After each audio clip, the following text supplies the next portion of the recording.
All right, we're back with to Coach Convo, and our guest today is Coach Brian Barnes.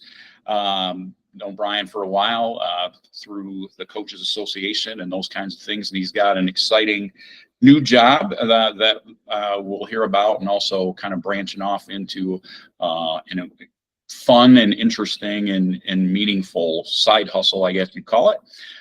But first, Coach, tell us just a little bit about your background in coaching, education, your family, that kind of stuff.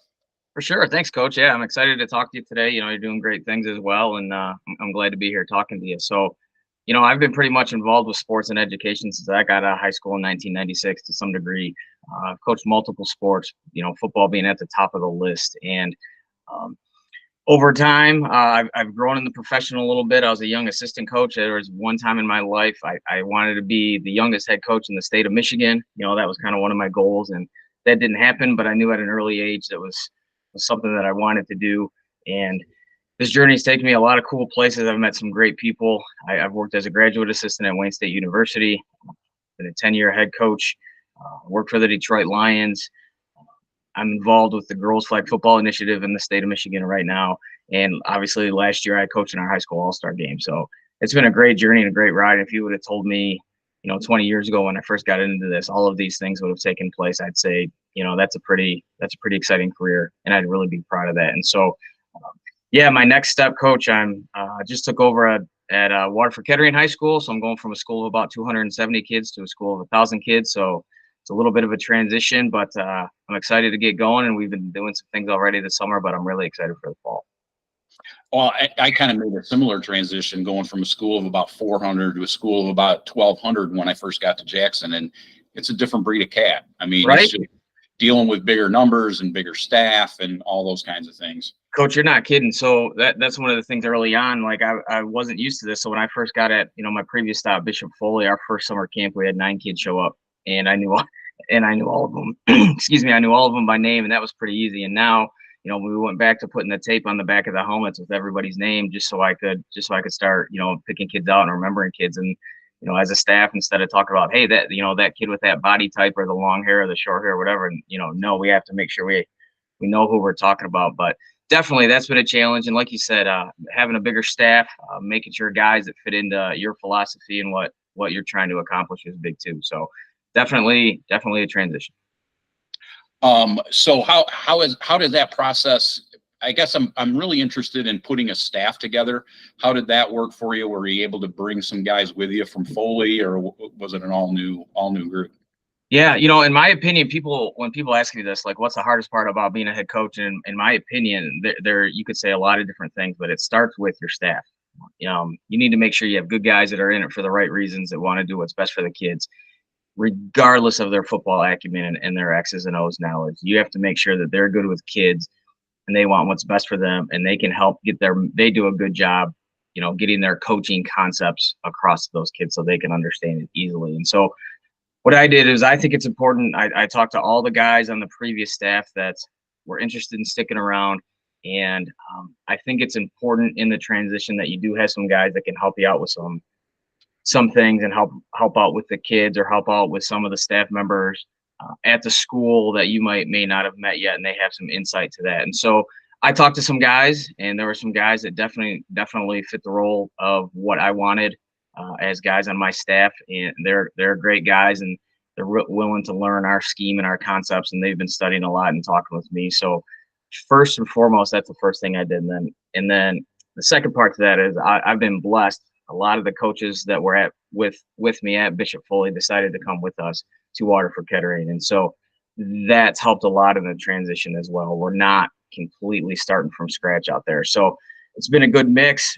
We've had a lot of meetings, and we've had a lot of discussion. And I think it's important as a staff that, I wanted everybody to know that we aren't just coaches. Like I want to get to know each other. Like I want it to be a friendship, and I want it to be a bond that's going to last, throughout the rest of our coaching career. And so we've had dinners, and we're setting up times to get the spouses together and have a barbecue and things like that, to make sure that we all understand that, we come from different backgrounds, but we're all in it for the same reason, and we're all going to care about each other and care about the kids. So the staff is definitely, in my opinion, the hardest part, figuring that out. And at times over the years, there's been guys that said the right things, but then as the season got going or toward the end, you realize it might not be a good fit, and it didn't work out. And so that happens, and you just, you be adults about it, respect each other, and say, let's move on. I don't think this is going to work out, but right now I'm really happy with all the guys that are working with me.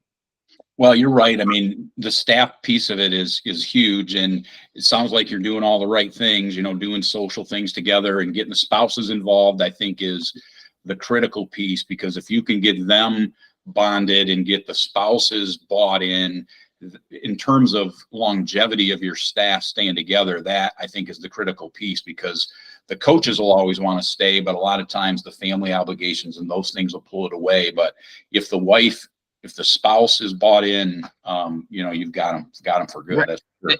Right. And that's why it's important, for a lot of young coaches when they get into coaching, whether high school or college, there is a time commitment component to it. And when you're in a relationship, if you're married or you're thinking about getting married, you have to have those conversations. And I was lucky and blessed. My wife grew up with a coach for a father who coached high school basketball, so she understood what comes with it, and sometimes the criticisms of dad and of the coach, but she understand what she was getting into already, and she was full go into it. And she's one that has already reached out to me. Hey, make sure get me the phone numbers for all the spouses of your coaches. We want to set up a ladies' night and get together and things like that. So it's just critical, to be honest, when you're getting into coaching at a young age with your spouses and significant others, that they know what they're getting into as well. But somebody told me a long time ago when I asked that question, how do you balance that family life? And they just said,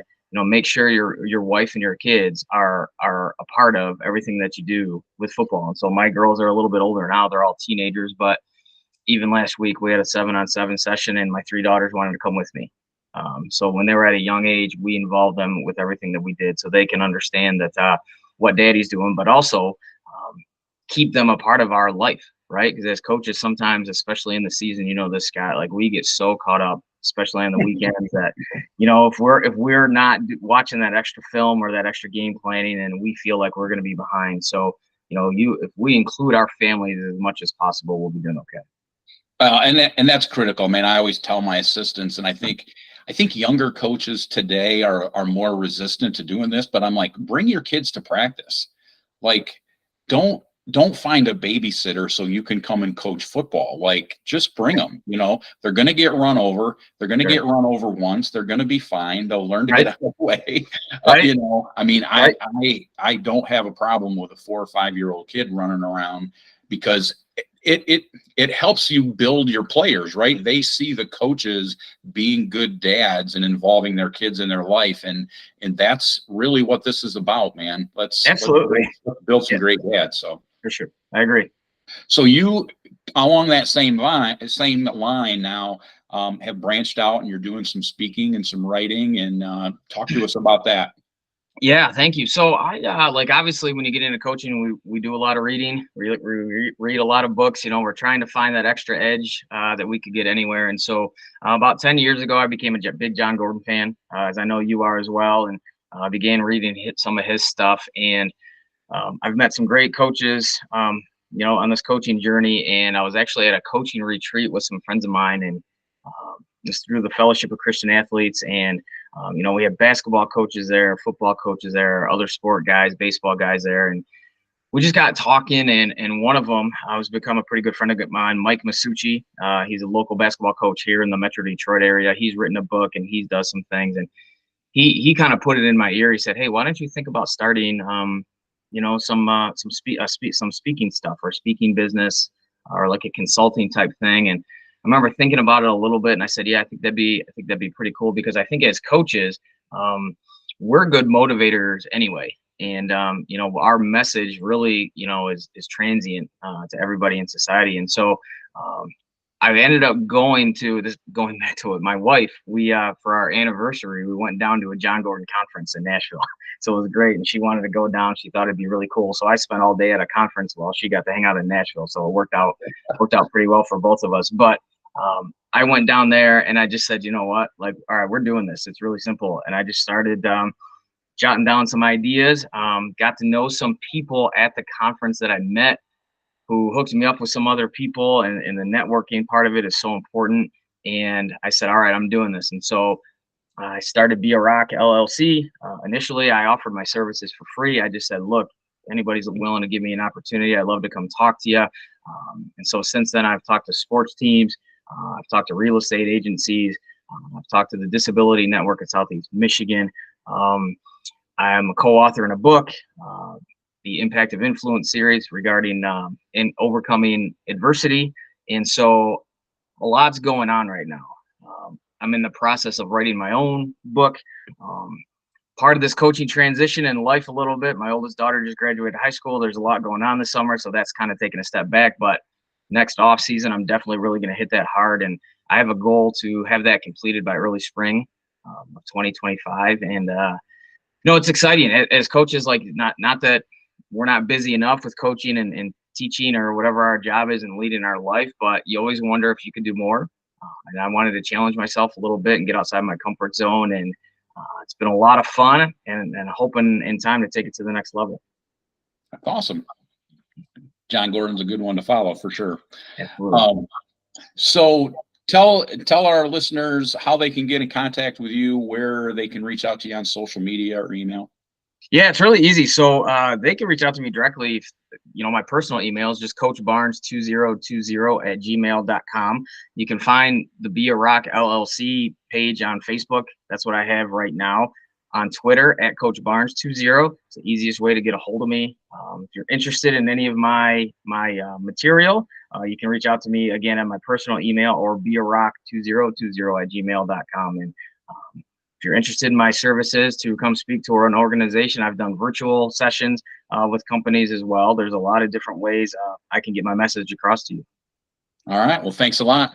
Good luck with those ventures, and we may come reach back out to you back in the spring when you've got your book done. That'd be awesome. Appreciate it, Coach. Thank you. All right. Take care.